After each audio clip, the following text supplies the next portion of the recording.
down. All right, welcome to the brand new Mindset Chatter Yeah. podcast. Is this a podcast when it's video only?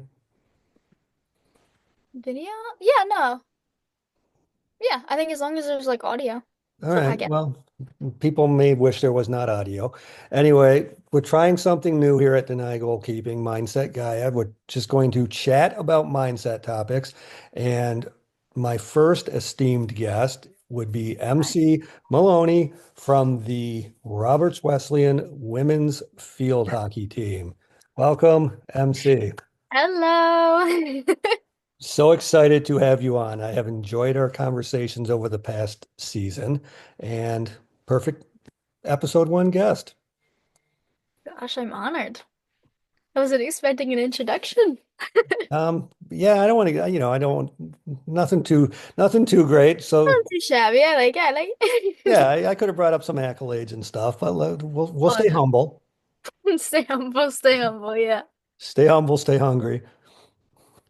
Mhm. Anyway, today, and I know you, this started from, I can't remember if it was an email, a text, um, maybe between the ears on mastery and imperfection. And Yeah. you had a great response to whatever way I informed you of this topic. And I thought, wow, that would be fun to chat about. So here we are, and we can chat about it. I like it. So, I yeah, I go didn't ahead. do much preparation at all. I honestly just free flowing, so Well, that's fine. You would have been good for my prior podcast, Six in the Six, where I just completely surprised people with six random questions. No preparation. So that was maybe that should have been called the hot seat. that might be where this goes anyway. We'll see. We Anyway, we this take random turns. yeah, hopefully it'll be a little more relaxed. Anyway, so what's going through your mind right now? Mastery and imperfection, like around that. No, just in general, like nervous, excited, that wondering Um, what's going to go on here. I'm nervous for sure. I don't know if I'm worthy of the first seat of the this podcast, but I'm honored for sure.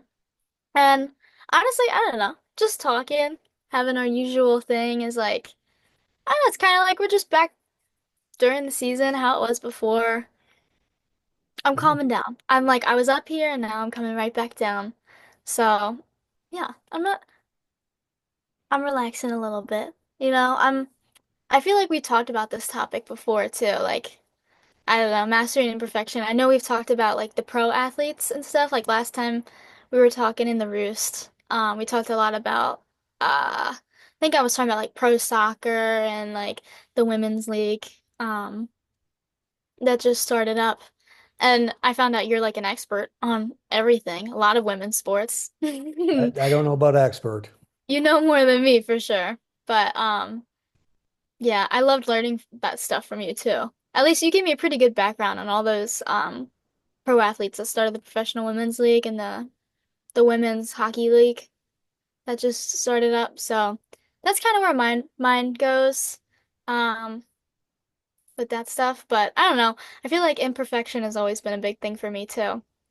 Just like as an athlete, especially with gym, which I just got done with and my workout sucked.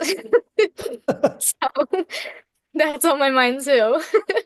All right, well, we'll get you off of that train of thought. And for the learning thing, I definitely feel I learn as much from you as I probably sounds like you learned from me. So 50-50 fair trade. Sure, we'll call it that. All right. So I think when we talk about mastery and perfection, I think a good place to start if we're going to come even like remotely close to our potential, I think we need to embrace discomfort, and specifically the discomfort of stretching our comfort zone, which to me implies failure, messing up, learning from that, retrying, um, which means like the path of mastery for anything, it doesn't have to be sports, is a combination of growth and failure both at the same time, or growth and messing up at the same time. Or we talked about Pele. before we went live, kind of destroying and creating at the same time, maybe getting rid of old ideas, old ways, and stuff like that. Um, which means we need to commit to both. So, kind of, what are your thoughts about committing to both of those? Committing to the growth and committing to the messing up. Well, I mean, it's easy to commit to one and not so easy to commit to, I guess, things like failure. Like, I mean, so for me, like, I have a few years ahead of me of playing hockey, I mean, hopefully.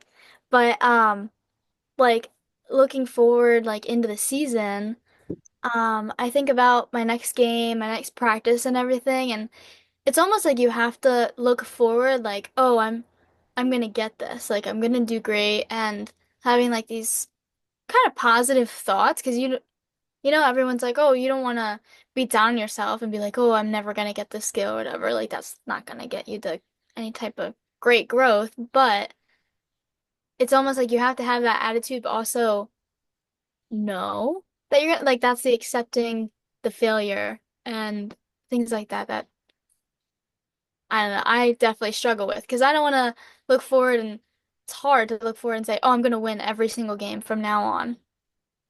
That's like a really hard thing to imagine. But it's also sucks to think about like I'm not gonna win every game that's in front of me. Well, I think how do you because you said you wanted to be that positive, have that positive chatter going on in your head that I'm Mhm. going to do great, I'm going to do great, I'm doing going to do great. How do you feel that makes it more difficult when things get rough because you've said it's going to go great. Oh man, it didn't go great. It's going to go great. Oh, it didn't go great. I mean, how do you personally deal with that almost constant beat down? Oh man, my positive attitude wasn't right. Wasn't right. Yeah.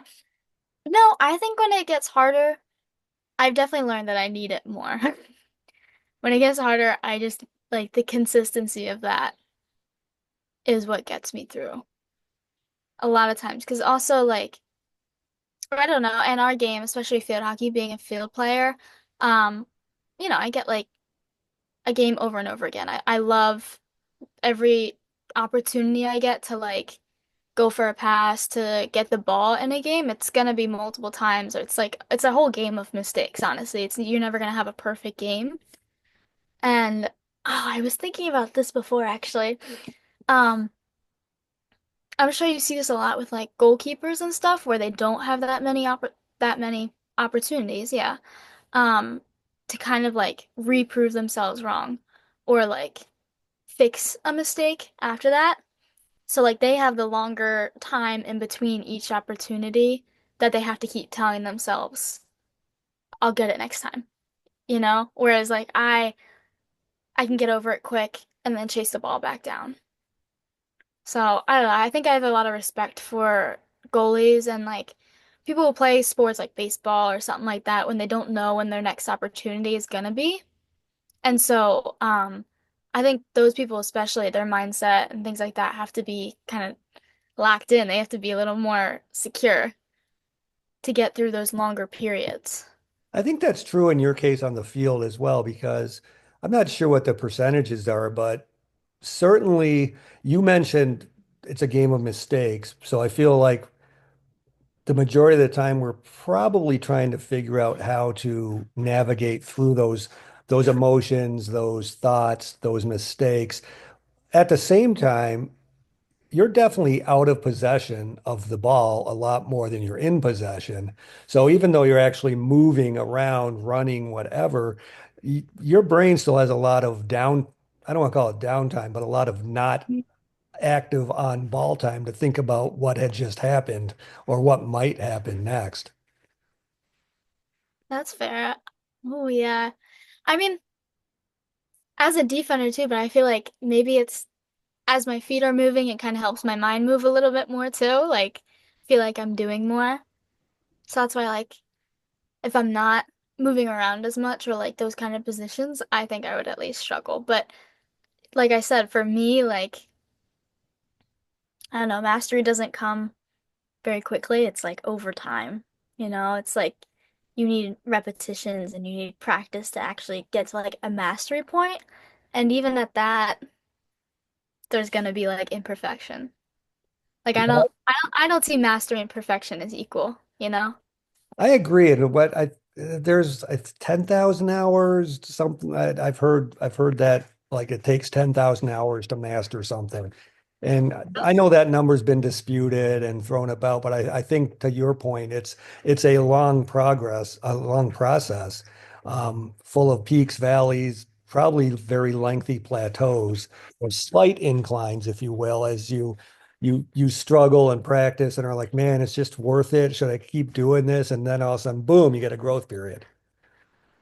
So the other thing you kind of touched on again, initially you when we talked about this, you had said, I love the emphasis on talent and imperfection existing at the same time. That has been a big thing for me, dealing with the messiness. And I think dealing with the messiness, and you said running around might help you do that. It's funny, in Hawaii, I heard this thing that said wiggle your toes in the sand. It helps keep you grounded and present. Um, so I wonder if that's kind of a same thing. You running around, you're connecting your feet to the ground, and you're like, okay, I'm here. I need to do this. Um, I talk about that messiness a lot, the dealing with the messiness, because I like that. Dealing with the messiness. I remember this now. Was it like a quote or something that you were sending me? Yeah, it might have been. I snagged the Or some topic, but I don't remember the. some kind of story. I remember in one of our talks like I was talking about like a soccer game that I watched in like the Premier League or whatever when it seemed like one player like carried the ball down the field, made it through like three guys, and then he passed it to like his teammate, and all he had to do was like tap it in. It was like some simple play, and the people who are watching like play soccer, and they were like, like that's a drill, like that should be in every time. Like the goalie wasn't even there, it was one of those little tap-ins, and his teammate just like overshot it, like the tiniest bit, and it went out. So I was like, how do you like deal with that? Like they're both pro level players, and they're both like obviously in the top, I don't know, what, like 5% of what they do. Like they are the best of the best in the best league. And, the people beside me watching are like, that should be in every single time. And so, like, how do they deal with that? Like, how do they not get their egos tied in with like how they play? And oh my God, I just did so much work. How can that not produce the result that I felt that I just like put in all of that effort? And I feel like that's kind of a lot of the messiness of like, when am I going to get the result that I want? And it's kind of like, I feel like just saying that seems so like egocentric, especially when you're playing like a team sport. The result that you want might not be exactly what you get, I guess. I would say that's true. And probably the hard part in that example you gave is, and I've missed plenty of empty nets in my life, either in ice hockey or what. And you personally think, how could I possibly have missed that? The ball was on my foot, the puck was on my stick, whatever the Hmm. case is. All I had to do was be properly positioned, and maybe that's part of the problem. But how do you not give up on your process?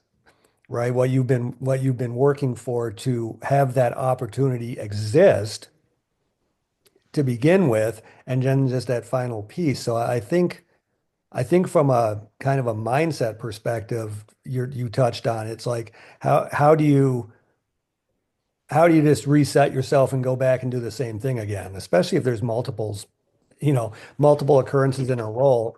Back to a goalie, them getting lit up. How do you keep resetting and not have that eat away at you? Right. Right. And like,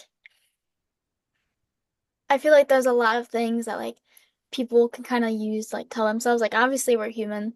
So perfection is kind of like out there, but getting like as close as you can to it. is like something that really that's a big driver. And sometimes it's like a little unhealthy, but I feel like it's kind of inside everybody when it comes to something. I don't know. For me, some people it's like sports, you want to get as close to a perfect game as you can. Like I always remember the mistakes that I make on the field. Yeah, and I only think it's unhealthy. I'm not sure if unhealthy is the right word, but when I think having perfection as kind of like a guiding star, as something to direct your path is all right as long as you're not tied up in it. The when I see people struggling with perfection, it's because that's what they now expect from themselves. And if they don't get there, they feel they're not good enough or whatever the case may be. But if you can embrace that you'll never actually be perfect, but it kind of fuels you to be as best as you can, I think that's okay, right? I don't think we want to chase perfection? Maybe strive for it, but not chase it, or maybe that's backwards. But you know what I mean? Yeah, no, I totally get you. Yeah, I remember saying something like that. I like what you said, like you kind of have to embrace that you can't really achieve it, but striving for it is okay. Like I feel like that takes a big person to do too. Because I don't know, I see a lot of people um like especially going to the gym. I was never like a huge like gym person, but especially public gyms because you walk in and you see the people who have been going for years and years and years and you're like, "Oh my gosh, I could never like achieve like that body or yeah, like that kind of how much weight they're lifting or how fast they're running or things like that." But going in every day is kind of um getting you closer to like achieving your own sort of like ideal thing because you're never going to be able to achieve somebody else's like achievements or feats or whatever you want to call that. Well, I think that's a great analogy, I think, for the entire process of anything, this crazy cat. Um, is that we can't compare where we are or our journey to where other people are. And I love that gym analogy because yeah, that person may have been training for years, like you said. They may do competitions. You know, who knows? Maybe they're a morning person, maybe they're not. So maybe that might impact what they look like. But none of that has anything to do with your own personal journey.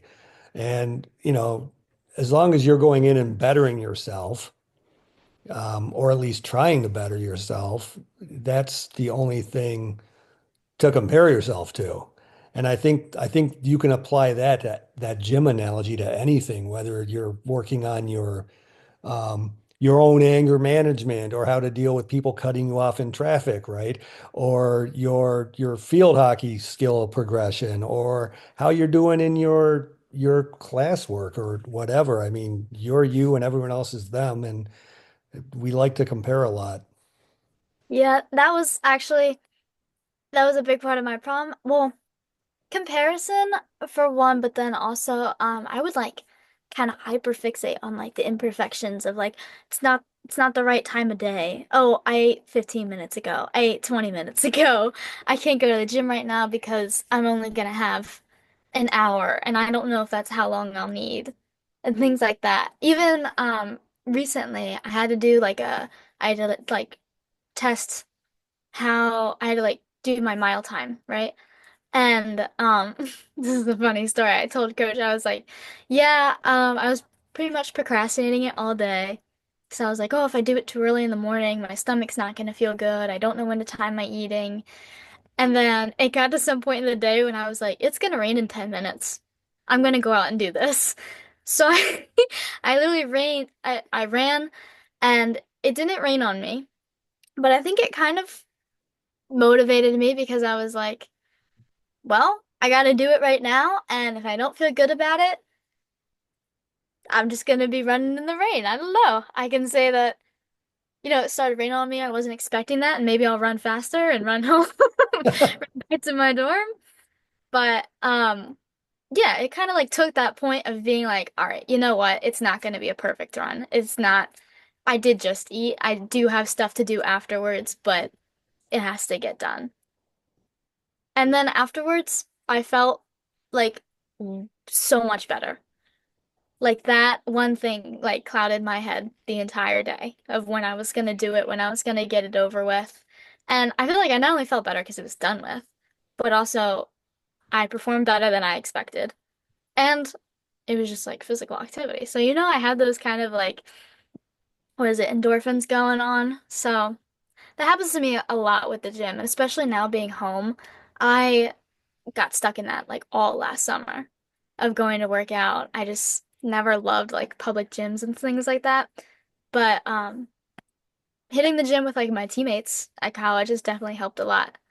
I love the gym at school. So then now I come home and I'm almost getting stuck in the same cycle, but I've been finding ways where I remember the attitude of I had that time tomorrow where I was just like, you know what?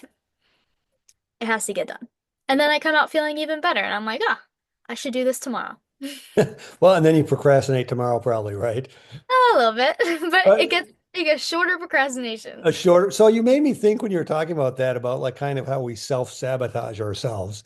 And it was so like in your example of, let's say, oh, I know I need to run in half an hour, but I'm hungry, so I'm going to eat. And so you eat, and then you go out and run, and maybe your run's not as good as it was. And you're like, oh, well, that's because I ate right before I ran. Do you ever find yourself kind of, I'll call it self-sabotaging because you left yourself an excuse just in case you didn't perform as well as you thought you would? Yeah. Oh yeah. I for sure do. I mean, going to practice, like, I don't know, maybe during the week or something, and I haven't had a great week. So I'll like I don't know, I'll tell myself that I need to like chill out, but then I'll be like, yeah, I'll watch a movie and it's like 10 o'clock at night. Well, then I'm finishing the movie at midnight. I'm not getting as much sleep and I'm not doing better for my practice tomorrow, you know? Whereas I could have just maybe done some homework or went and ran for like 15, 20 minutes and then went to bed. So I like kind of sometimes I'll self-sabotage, but I'll cover it up like, oh well, I'm hungry, so I'm gonna nourish myself. But I know that's really not gonna help me, and that's a hard thing. I feel like a lot of times I people like will cover it up as kind of like a self-care thing. I think we see that like on the field during competition too. Because a lot of times you know, you'll talk to somebody coming off the field and you'll talk about a situation and they'll say, well, I should have done this. Well, why didn't you? And I feel like we talk about going out, leaving it all on the field, leaving no room for excuses. And yet I think sometimes during the actual executing, participating in the activity, we maybe hold back just slightly in case we fail. And then but then we have an excuse. So it's like, oh, I would have, but whatever the excuse is, right? So I think it's hard too to like just go all out and just accept whatever happens, accept that messiness we're talking about. I was just thinking of that. Like it's easy to accept, okay, I'm gonna put the work in and at some point it's gonna lead me to that. But then it's harder to think, okay, I'm gonna put a lot of work in and I'm not gonna see the results for a while. Like especially when you don't know how long that is. So, Right. And again, you might be looking at the person next to you who's finding success quicker and start, that kind of comparison, judgment, perfectionist game kicks in. You're like, oh man, they're doing better. They're going to steal my spot, or they're going to, hopefully we're not stat focused and like, oh, they're going to have more goals than me, or what, or coach is going to bench me, or you start thinking of all these crazy things, which actually impacts your performance even worse. mm, yeah, don't get me started on the comparison. Oh gosh. I'm actually really interested to see how that plays out on a different team next year with new people coming in. Because I always love being like a first year on a team or something, or like a guest player.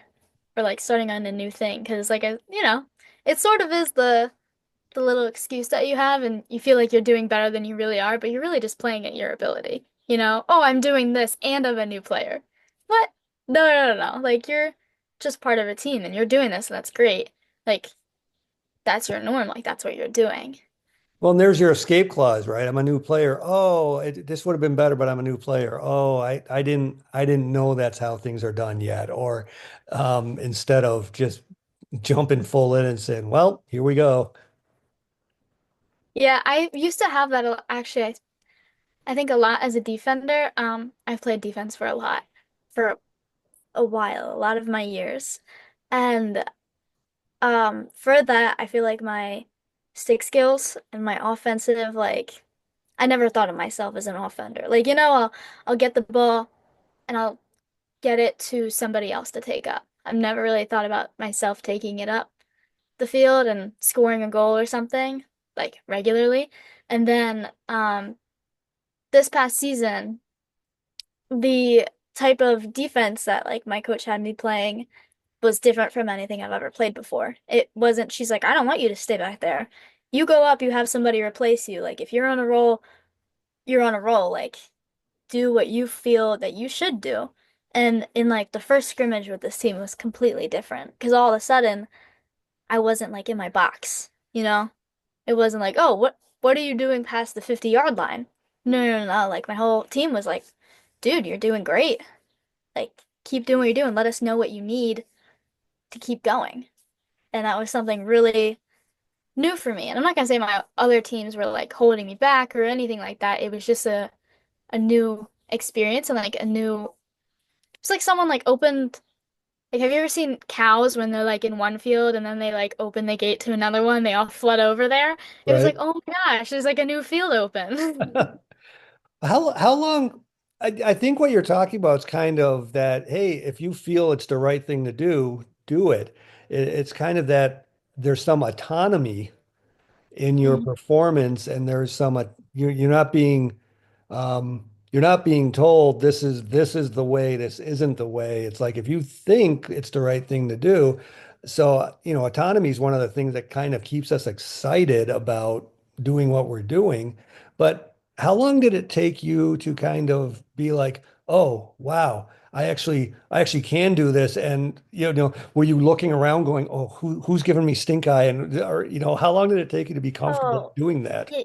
I was looking around a lot. I was mainly looking around just to pass the ball away for somebody else to want it, which they were running around, but then, I found myself up there and I wasn't like sprinting back right away. It wasn't like, okay, you lost the ball, now get back in position. It was like, all right, stay up there, we're gonna use you.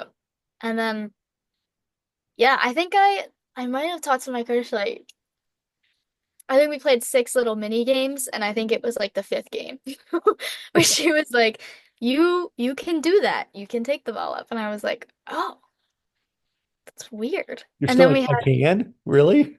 yeah, and then we had a meeting afterwards, and like the whole rest of the season. Then I was like, "Shoot, now I actually have to work on this stuff because I'm gonna use it now." And like, yeah, it was just a whole new skill set kind of opened up to me. Like I always knew that it was there, but I was like, "Oh, well." I don't really have to go in there. That's like other people's jobs or kind of, like I don't have to be a great offender. I'm a great defender. Well, So, and now to your point of not being new anymore, it's not being able to use that excuse. For team three, you're actually going to have to role model some of that behavior and be a little more comfortable of not looking like shocked that you were able to do it, right? It's got to be, yes, yeah, I meant to do this. right, right. Oh shoot. I think it's easier just by like, I don't know, telling people your story again, getting them to like come along with you. Especially to girls that might be in like the same situation. 'Cause I think who was I talking to? I keep coming back to like soccer, but you know how they have like the offsides rule, and it's in hockey too, right? It's something like where you can't go past the puck or whatever, or past the last defender. Yeah, hockey's a little easier because there's a line. So, Right. Soccer, the line's constantly moving. Right. But it stops people from kind of like cherry picking and like standing outside of where everybody else is, kind of catch people off guard. And I think it's kind of like it's really cool to watch soccer now because I understand why the offsides rule kind of exists and it keeps everybody in the play, in the game, like moving around. Whereas with us, I think it's easier for us to like define our lines. Almost like lacrosse too. Like women's lacrosse is like, okay, offenders stay behind here, defenders have to stay in this area. But then I feel like that game is a little more fluid. But yeah, like I feel like when you feel really involved, like you're really engaging in the play and like I don't know how to say this. When you're more exposed to like the other side, you gain a little empathy and you gain a little like want to kind of keep going and keep being a part of that game. Does that Yeah, make sense? totally. And imagine if you help your teammates all come to a place where that kind of autonomous decision making on the fly is occurring for everybody, um, as you're kind of replacing and filling in for each other and moving around. I Mhm. mean, how fun would that be? It's kind of like a free flowing, organized chaos. Yeah, But as a defender, how hard would that be to defend? that would be rough. I mean, I can't identify who's the four that I'm looking out for. Who's the one mark that I need to worry about? It's everybody, Well, there's a really. challenge for the upcoming year, getting everyone up to speed quick enough so that's the group think is crazy creative. Yeah, on the topic of our Zoom, how do we master chaos? How do we Oh, master bringing chaos to the other team? well, that's yeah. So first of all, you have to be comfortable with it, right? Or are you the type of person that needs order and structure and everything to be exactly where it is. And when I look there, I expect to see this. Or are you somebody who's like loves to live in the eye of the hurricane with everything just kind of spinning around you and you have a purpose and you know what you're supposed to do, but everything's constantly changing, both what you're seeing from the opposition, but both how you're attacking that as well. So I think that's a comfort zone. And I think it's getting comfortable living in that discomfort. So maybe the question is, how do you train for that? Vision. I Yeah, gotta keep my vision online.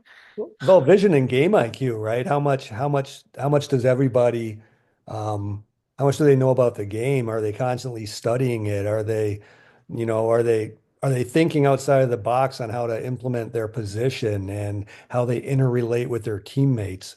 And, on ball, off ball, how can I be slippery, we like to say, and, how do I just not be predictable? Right. Yeah. Oh my gosh. I mean, not being predictable is like the center of pretty much everything of that game plan we were just talking about. But I like what you said about being like in the middle of like eye of the hurricane and kind of like doing stuff on the spot, like being able to adjust. Like structure is great because it kind of gives you an idea of what should be going on in the game. Obviously I can't carry the ball 40 yards on my own. The other half of my team is upfield, but when we have people stacked on certain lines in certain areas and we're there for each other, that's what allows us to be able to like intermingle with each other and relieve. But sometimes like I mean I'm if I have a defender right in front of me, I can't have my head down and just expect somebody to be 10 feet vertically ahead of me. Like, well, you know what I mean, through ball or like a flat ball or something like that.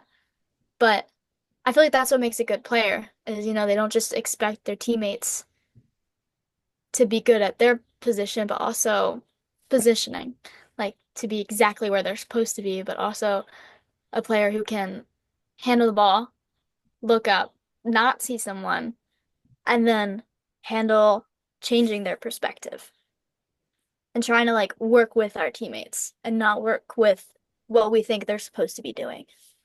Well, and I think,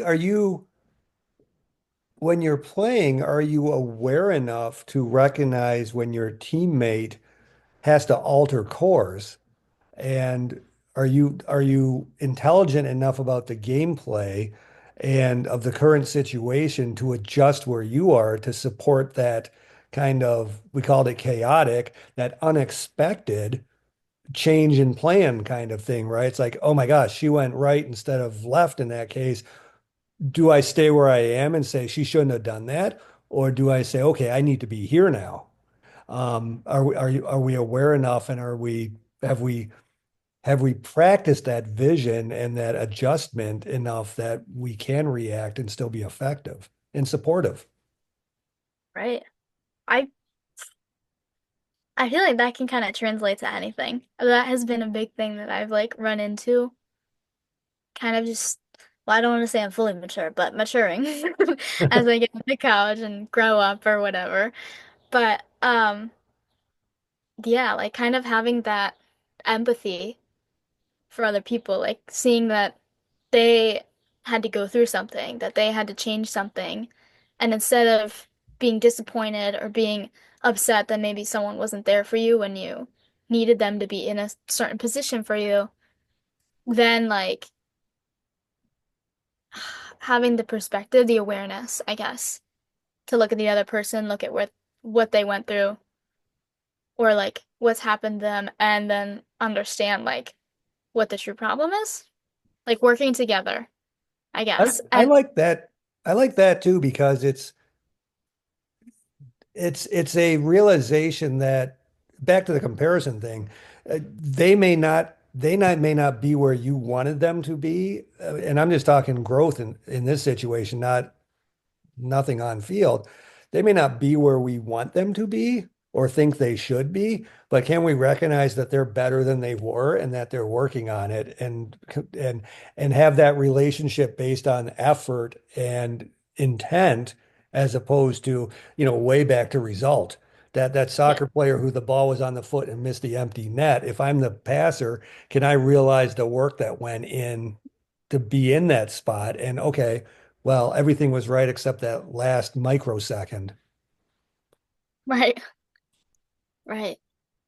I like that because it's a much more productive relationship when, the two sides can kind of see each other and see more than just the result. See like support through the growth and the journey kind of. Yeah, because I think otherwise we get frustrated at each other, right? It's like, Yeah. oh, why didn't you do that? Well, because you've been doing it for 4 years and I've been doing it for 6 months, and I'm not quite there yet. So, hey, just slow up and don't expect me to be there quite yet. But man, I'm working hard, and I think that's part of the I see you thing too, right? It's like, hey, that's fine. I know you didn't blow it on purpose, or I know that. Yeah, I know you're working on it, or I know your heart is. So again, back to the, relationships, heart and kind of understanding and that thing as opposed to results going way back. Right. Oh my gosh. Have you heard of like the I feel like there's a little like thing people always talk about with like a coffee cup, like you're carrying your cup of coffee and someone like bumps into you and it spills like all over yourself, all over the floor, all over other people, and you get like all mad. And then someone asks you like why you're upset and you're like, "Oh, well, someone bumped into me and my coffee spilled everywhere." And they're like, "No, you're upset because coffee spilled everywhere because there was coffee in the cup. If there was green tea in the cup, green tea would have spilled everywhere." So it's kind of like, what are you filling your cup with every day? So when life comes along and like shakes you up, like what's gonna spill out of your cup? Because it's not just gonna go all over yourself. It's gonna go kind of like everywhere. Right. And you can't blame the person that bumped into you. You gotta look at what you've been putting in your cup. I like it. No, I thought it was really cute, but I was like, oh shoot. Now I'd be upset about the coffee because it'd be a waste of coffee. That's right. I love my coffee. But yes, I need more of that. You made me think of something. You talked, oh, man, this is back many minutes ago about playing inside your box or outside of your box. And I think going back to like leaving no excuses or self-sabotage and things, and back to the whole mastery and imperfection. to get out of our box, to get out of that comfort zone, um, and play around in that messiness. It doesn't take a lot for us to go back into, I'll call it survival mode and be back in our box. It's like, okay, I tried that. It's like the game of whack-a-mole where the mole pops up and it gets whacked in the head with the hammer. Okay, okay, Hmm. I'm back in my box. I'm not going to do that again. Um, I mean, how often have you had to deal with either on field or off field situations where you've tried to stretch yourself, you feel you got smacked down for some reason or another? How difficult is it to stick your head back out of that hole? It's tough. It makes me really glad that I play a team sport. Because then at some point the attention's gonna be on somebody else again. And then at some point, hopefully also I have motivation from my teammates to retry something like that. I remember the first time I ever took a penalty stroke and I lifted it. I was so proud that I lifted it in the air, first of all. Like, first 2 seconds of that, my face lit up. And then it dropped because I lifted it way, way, way, way over the cage. Like, almost hit the field goal post behind it because we were on the Wow. field. Yeah. Yeah. So I remember that. And of course, that's like, game paused. Everybody's literally just watching it. It was terrible. But, then we get in practice and I still practice them to this day and everything. And, I don't base like my entire ability to take a stroke off of that one experience at all. Right. In terms of how long does it take you to get back up? Well, I think that relies on what you fill your cup with. Ah, Like that's what shakes you up. So, um, I feel like I have really good connections on my team right now. So it's harder for me to be in my head and mad at myself if I come off the field and I know that my teammates, like, we all look at each other during the circle. Like, of course, we're all listening to coach, but I mean, we're all drinking our water and looking around and looking at what everybody else is feeling. I feel like that's why, um, we talked about how our team, we all, like, we kind of shift. And it's kind of rough how like some of us if like a group of people come to practice and they're all not feeling great, we kind of have like a little bit of a shifty team. It's easy to get like roped into that, but it's almost kind of a good thing because it means we're all looking at each other and we're all taking notice of what everybody's feeling and what we're seeing. So I feel like how long it takes me to bounce back relies on the connections that I've built around me. Because I don't want to, it's all, something takes over. I'm like, I can't focus on that because everybody else here probably made a mistake. And they're not acting like, someone just freaking, I don't know, like took their dog or something like that. Like I get so roped up and like just hyper fixating on the mistakes doesn't really help anybody. well, and they might all be being quiet in that circle environment, just waiting for somebody to be vulnerable enough to admit they did the obvious. Hmm. I messed up. Everyone's like, whew, thank goodness she said that. And duh, no kidding, you messed up. Right. So Right. how long did it take you to refocus on the fact that you lifted the ball? Like you were like your face, oh, I lifted it, your face lit up, and then you're like, whoa, I way lifted it. Face goes down. How long did it take you to get back to appreciate the fact that you lifted it? Probably after the game. Okay. It took me a while Did you because need reminding or did you kind of do that by yourself? I needed reminding. I've come a long way since, but I definitely needed some reminding back then because that was the first time I've ever done it. That was a first for me. So that was pretty hard, but hopefully now. I mean, I've missed shootouts in games before, and I feel like at this level too, it's a little more high pressure, so I know that if I don't get right back on track, like it's gonna be rough. I You actually tell know? the goalies off in that because they feel a lot of pressure in those situations. Oh, I'm And sure. I tell them that actually the pressure is more on the shooters because the goal as a goalie, you're not really expected to save that. We'd love it if you did, but really it's kind of a shooter's advantage. So I've always, and imagine in the pro soccer when there's like 80,000 screaming fans, who's Oh the my pressure gosh. on? Yeah. Yeah. For real. 100%. I mean, it's the person with the ball, the person that's kind of giving everybody like a show, I guess. So let's get back to the kind of the how we get to mastery through like um, how we approach training it. That when I coached a youth soccer team, my my general thought was let's try to be 500 for a season. You know, let's win half our games, lose half our games, and if we can be 500, that's a benchmark of a good season. We're in the right competitive environment where we're having some success and we're having some failure. And if we would get above that 500, I would move us up a division so that we would fall below 500 and we'd have to get back to that 500. So, talk a little bit about what you think about if something's too easy, we get bored. If something's too tough, we give up. So it's kind of this like, where's that? I guess I'm sounding like the three bears, right? The porridge is too cold, the porridge is too hot, but it's just right. Where to you, like how important is finding that just right, where you're again back to dealing with that messiness, you're 50-50, win, mess up. Wait, what did you ask me? How do you? Yeah, I mean, what are your thoughts about, finding that perfect middle zone of, I know I'm going to fail half the time, but I'm going to be successful half the time. And then when you get that mix, amping up the challenge, so you have to find that balance again. So you're always living in a state of 50-50. Right. Oh my gosh, that's the hardest part. Because, like, you just got out of your work zone, your 50-50 spot, and you're feeling good. And then you gotta humble yourself again. That was like, we were in Lyft the other day, doing like a circuit thing.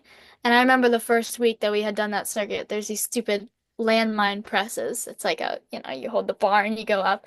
I don't got no arm strength. Oh my gosh, I was dying with those. And then a few weeks later, we're going through it and I'm like excited to go to the circuit because I'm like, it's literally, we do it like 4 times, so it's easy for me to like count down. Oh, we're 1 round in. Perfect. 1 round down, 2 round down. And then we get, I think, past the first round, and Jared he starts putting more weights on. And I was like, oh shoot. Hold So on. I can't crank these out the same anymore. That was it sucks. But it's like, I don't know, it's a great feeling. Like I feel like when you get back to that 50-50 zone, I feel like that's the most energizing it is. Because like you said, when it's too easy, you get bored. That's actually what just happened with my workout. That sucked before this because I was already like, I don't know if I'll feel it, but I was like, you know what? I'm gonna feel better because I'm gonna get my body moving. And then I did it and it kind of seemed like lower weights, lower reps. Like it's a easier start into it's gonna get harder as I go on. But I came out and it took me like an hour and 15 minutes to do 4 things. And I'm like, what the heck did I just do with my time? Now I'm frustrated. But that's on me to like take it to another level. Maybe I'll go on a run later. Maybe I'll push myself like a little bit more. Maybe I'll go do like an arm workout and try to get like something different out of my day. But that's tough, especially now that I'm growing up a little bit, it's more on me. I don't have like a coach or like a parent telling me it's time to do something. I have to take recognition of that How myself. hard, how hard is that? Like, because we want to recognize ourselves by finding success, right? Oh, I'm doing great. It's working. It's this. How hard is it to like say, okay, whoa, it's getting too easy and bring yourself back into, to level up if you're going to use a video game analogy to, man, I just got to level 3 now. How hard is it to purposely take yourself out of that feel good, kind of almost an external thing, right? I'm feeling Mhm. great. I'm seeing all this success. How hard is it to say, nope, I'm going to make it tougher? Very. It is. It's like I don't know. It's like I just got like a trophy or something, and now I just gotta throw it away. Now I just gotta get it right out of my mind. You know, it's like always striving towards the next big thing. It's not easy. It's Did you feel that way graduating out of high school? Um, kind of being on top of your game as a senior in high school and all of a sudden being bottom of the rung freshman in college. Did it kind of feel similar? Oh my gosh. Well, let me tell you, preseason killed me. The 2 days I felt like I would go back in my dorm and just lay there, and it like 3 hours would go by in 2 minutes, and then I go right back up, and I was, oh gosh, yeah, that was really killing me. That was definitely like one of the biggest like struggle because I was like, oh, I've been through preseasons before. Obviously, I've been through at least four of them. I've been through tryouts. I'll be all right. No. I got through it though. I got through it. Well, But that's the important part. You got through. yeah, the important part is I got through it. But yeah, but I mean then I looked forward to the great thing about it is that we always have that play day, like at the end of preseason or the preseason week, right? So I was like, this has to add up to something. Like I'm putting in the most work I've ever put in my entire life. This was literally the hardest I've ever been pushed, ever worked at anything. The stakes are high, new environment, like everybody's new too. So it's like it was very energizing, but definitely, definitely in that hard zone. And then the rest of the season, it was like, okay, we're not going to push you as hard. We're not going to keep doing those 2-a-days, but we want to see the same intensity. So that's where that like 50-50 came in. And now it was more on me to keep that same pressure on myself without having somebody, like put it there and like say it. Does that make Yeah, sense? you were saying I'll be all right. I'll be all right. You kept kind of telling yourself that. And it made me think of back in the beginning of this, you talked about kind of that positive mindset. What you're telling yourself there. I think I'll be all right is again back to if it's not kind of an excuse like, oh, it's going to be fine. Almost a nonchalant, I don't want to say don't care about it, it'll be okay, but kind of more of a faith in maybe who you are and what you can do, it'll be okay. Um, did you have moments where you were kind of like balancing between the maybe not and like, oh, I've got this because I know I've got this? For sure. Oh my gosh, I feel like that's almost a sign of like a good hard like breaking somebody. Not like break, but breaking them in almost. Where you gotta doubt yourself real quick. So you know you're not coming into like, a team or something where everything is at a level you can handle. You have to kind of look forward to being pushed. I know a friend of mine, they do like the gauntlet every year or whatever, and it's some crazy, I'm sure you've heard of it. It's like the mile and then the half mile, and they go down and down the Yeah. run test, and then they work their way back up, and it's just an absolute killer. And there's always a run test like that. I feel like in every preseason, it's just a killer. It's just kind of like to push you to your limits, and then we have practice afterward. So I'm Right. that and working through fatigue too. But it bonds everybody through, okay, there's no way like we can all perfectly run this and be like at our highest afterwards. Everybody gets humbled at the same time, going through the same thing. So there has to be a moment where everybody doubts themselves for a minute. And then you end up all finishing it because you have to.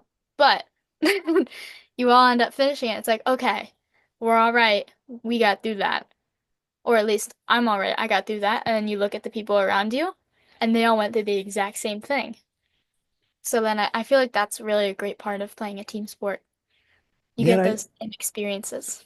I think on that one too, the important thing is more the mentality side than the physical side. Obviously, it's difficult to get through those, but how does that experience of getting through that really difficult run test individually and together, how does that translate into a double overtime game? Or Can you draw on the lessons from that and the strength from that? Can, can you tie it into, instead of being, oh, this just sucked. When you're going into that double overtime, can you be like, oh man, remember we did this? We trained fatigued. We've got this, right? So it I think it's hard to make the tie sometimes. Definitely in the moment, it's hard to make the tie because, the exhaustion you feel just after running is a little bit different than you feel running on the field, losing the ball, having that emotional, like we talked about earlier, like your brain is kind of like handling, the quick mistakes and the quick wins that you experience all throughout the game. It's a lot of kind of emotional distress too, even though we're not really showing it as much. And then the double overtime, you got the stakes, the pressure, who's actually going to win the game, who, like sometimes you want to, I feel like I hear a lot, especially after those double overtimes, is, they just wanted it more than us, or they've been working more than us. And then you get in the weight room, you get working out, and you're like, some of your motivation is, well, I can't let, like, I don't know, maybe this is a comparison thing too, but, when I get to double out overtime again this season, no one's gonna have worked harder than me to get to win through those chances and like take advantage of those opportunities that I've been working so hard for. So, I don't know, that translation sometimes doesn't go over as easy because of those like other factors. But you're right, it's like something that you really have to hold on to and like recall how terrible you might have felt, but then also how like accomplished you were. Like I got through the hard. I know hard things. I know I've done hard things, Well, and and I know I'm gonna get through this. you kind of read my mind on something else because you said back when we were talking about double overtime, you're wondering who's going to win the game for us. Uh, but then later on, you said, I'm confident because I put the work in and I went through these things. So I think the question is, are you the person on the field in that situation who's going, you know what? Give me the ball because I know I have done this and I'm the one that's going to win the game for us.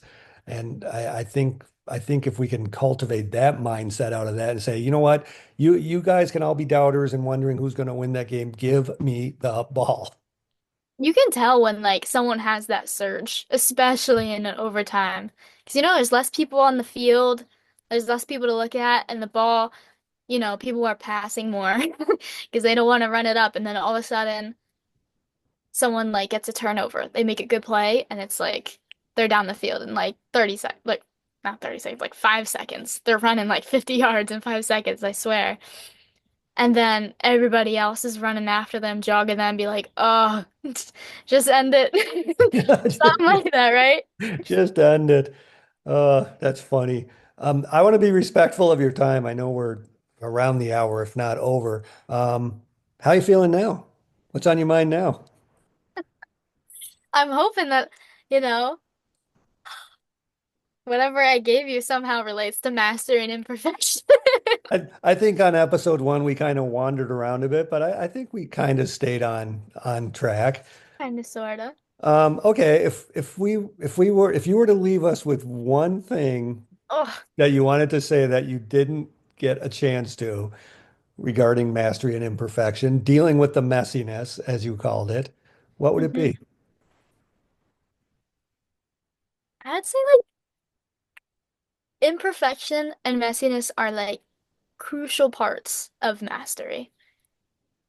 So it's not versus, it's like with mastery with imperfection and a little bit of messiness.